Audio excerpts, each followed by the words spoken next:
ကျွန်တော်ခုရောက်နေတဲ့နေရာကတော့အရုပ်ရွယ်ကဘာမီဂါပလာဇာဖြစ်ပါတယ်ခင်ဗျကျွန်တော်လည်းတူလိုက်ကြည့်ရအောင်နော်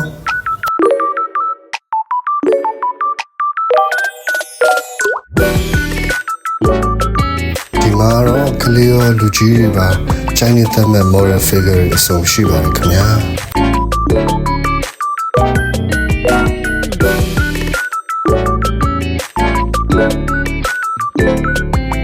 anime ချစ်သူတွေအတွက် One Piece, Naruto,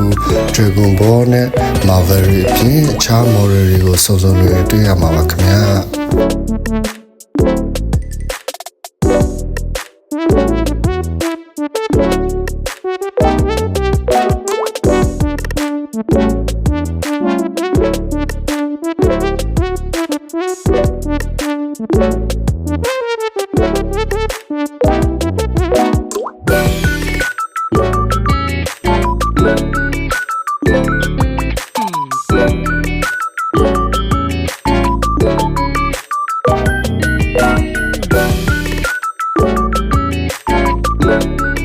စီးပွားရေးကလည်းမျိုးစားအများကြီးရှိလို့ကိုယ်စိတ်ကြိုက်ကို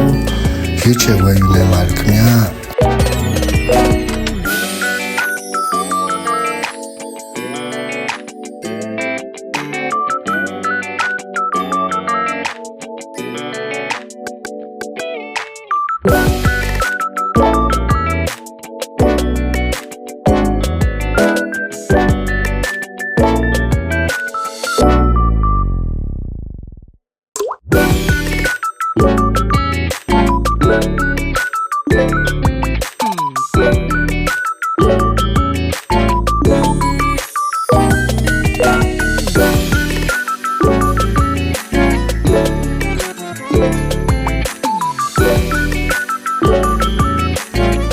သားရောက်ဝယ်ဖို့ခက်ခဲရှိတဲ့လူတွေလည်းကျွန်တော်ကိုယ်တိုင်သားရောက်ပြီးတော့မှ